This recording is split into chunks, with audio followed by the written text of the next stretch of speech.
आदाब दोस्तों, मैं मोहम्मद खालिक स्ट्रांग सिग्नल में आपका स्वागत है। दोस्तों, आज बातचीत करते हैं कि जम्मू कश्मीर के अंदर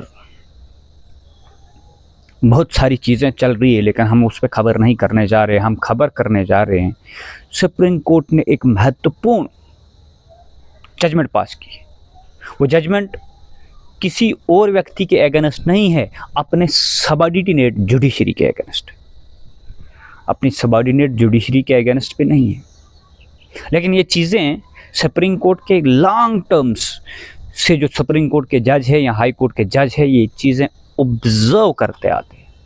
फिर जाके क्योंकि ये ऑब्वियस सी बात है, एक सुप्रीम कोर्ट का जज जो है वो पहले मुंसिफ लगता है, मुंसिफ के बाद वो हाई कोर्ट पहुंचता है, या हाई कोर्ट के बाद उसकी प्रैक्टिस हाई कोर्ट से वो सुप्रीम कोर्ट जाता है, या तो एक हाई कोर्ट का एडवोकेट प्रैक्टिस करके सुप्रीम कोर्ट जाता है और सुप्रीम कोर्ट की प्रैक्टिस करके वो हाई कोर्ट का जज बनता है या हाई कोर्ट का जज बनता है आफ्टर प्रैक्टिस। तो ये प्रोसेस चलते रहता है, लेकिन उन्होंने जुडिशियल प्रोसेस पूरा देखा होता है।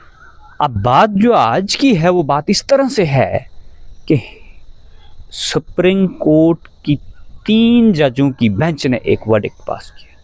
वो वर्डिक्ट इस तरह से है, वर्डिक्ट इस तरह से है कि हिंदुस्तान की जितनी भी स्टेटें हैं, यूनियन टेरिटरीज हैं, उनको जजमेंट के अंदर डायरेक्शन पास की गई है कि आप कानून जो आपका रिक्रूटमेंट का कानून है, उस रिक्रूटमेंट के कानून को बदल दीजिए।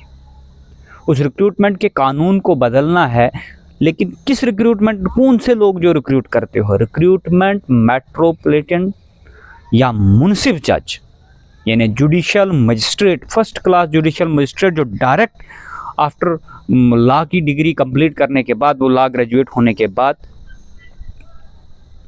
एग्ज़ाम क्वालिफाई करते हैं और मुंसिफ जज बन जाते हैं। और मुंसिफ जज बनने के बाद वो लोग डायरेक्ट जुडिशियल एक्टिविज़म में आ जाते हैं। जुडिशियल एक्टिविज़म बोले तो आप जुडिशियल प्रोसिक्यूशन, जितने भी एडजुडिकेशन है कोर्ट की, तो उसमें आते हैं और उसके बाद वो वर्डिक्ट पास करना शुरू कर देते हैं। तो कोर्ट ने कहीं ना कहीं ये ऑब्जर्व किया, और ये केस 2000 से चल रहा था, आज 2025 है, 2002 से चल रहा था, 2025 तक इस केस में जो वर्डिक्ट आया है वो बहुत महत्वपूर्ण वर्डिक्ट।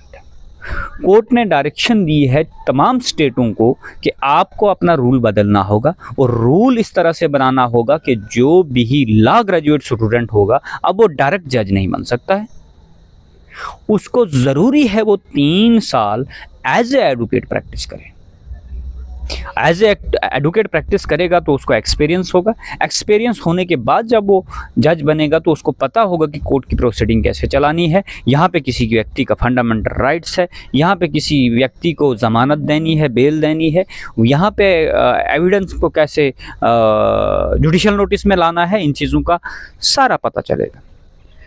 और उसके बाद एक चीज़ और मेंशन की कि जब जुडिशियल ऑफिसर ये बनता है, उसके बाद भी इसकी 1 साल की ट्रेनिंग कंडक्ट होनी चाहिए। लेकिन आए दिन आप देखते हैं, जब भी कोई रिक्रूटमेंट प्रोसेस होता है, रिक्रूटमेंट प्रोसेस होते हुए 6 महीने की ट्रेनिंग कंडक्ट की या साल की भी की, उसको भी on the basis of procedural formalities किया जाता है, और वो डायरेक्ट कोर्ट में आ जाते हैं जो जिनको रिक्रूट किया जाता है। और उसके वजह से होता क्या है, जो पूरे हिंदुस्तान के अंदर कंपेंडेंसी पड़ी रहती है कोर्टों की, या तो वर्डिक्ट, या तो वर्डिक्ट इस तरह के आते हैं जिसमें लूप होल रह जाते हैं, जो अपीलेंट कोर्ट में चैलेंज हो जाते हैं, या तो वो अपहेल्ड नहीं होते हैं। अगर अपहेल्ड नहीं हुए तो वो 10 साल प्रोसीडिंग, एक एक्यूज्ड बेचारा 10 साल या 9 साल या 22 साल या 24 साल सुप्रीम कोर्ट तक पहुंचता है, और उसके बाद उसको न्याय मिलता है। तो न्याय तो मुंसिफ कोर्ट से शुरू हो जाता है। अब मुंसिफ कोर्ट के अंदर ये बदलाव आया है, बदलाव सुप्रीम कोर्ट ने किया है। बदलाव इस तरह से है कि अब जो भी लॉ ग्रेजुएट स्टूडेंट है वो डायरेक्ट जज नहीं बन पाएगा, उसको 3 साल की प्रैक्टिस करनी पड़ेगी। और आज के बाद पूरी स्टेट को सुप्रीम कोर्ट ने कानून बना दिया है और डायरेक्शन दी है कि वो अपनी कानून में अमेंडमेंट करें। जितनी भी स्टेट गवर्नमेंट्स हैं वो अमेंडमेंट करें, और अमेंडमेंट करने के बाद इसको इम्प्लीमेंट करें। सुप्रीम कोर्ट के आने वाले वकीलों का क्या इस पर रिएक्ट रहेगा वो देखते हैं। वो कमेंट बॉक्स में अपनी राय रख सकते हैं, लेकिन आने वाले वक्त में इसका इम्पैक्ट जो जुडिशरी पे पड़ने वाला है, जो नए जजेस आएंगे, क्योंकि जब भी रिक्रूटमेंट होती है तो पहली पौड़ी जो होती है वो मुंसिफ जज की होती है, वहाँ पे आएंगे और लोगों को वहीं से जब भी प्रोसीडिंग शुरू होती है वो भी मुंसिफ कोर्ट से शुरू होती है और लोगों को असली इंसाफ ट्रायल कोर्ट ही देता है। और देखते रहिए हमारे साथ, ऐसे अपडेट्स आपको मिलते रहेंगे। लेकिन आप अगर हमें सपोर्ट करेंगे, हमारी वीडियोस को शेयर करेंगे, हमारे पेज को लाइक करेंगे, फॉरवर्ड करेंगे, जितने ज़्यादा से ज़्यादा लोगों तक इसको पहुंचाएंगे उतना सपोर्ट मुझे मिलेगा और आपको देखने को अच्छी चीज़ें मिलेगी, अथेंटिक चीज़ें मिलेगी। धन्यवाद, शुक्रिया।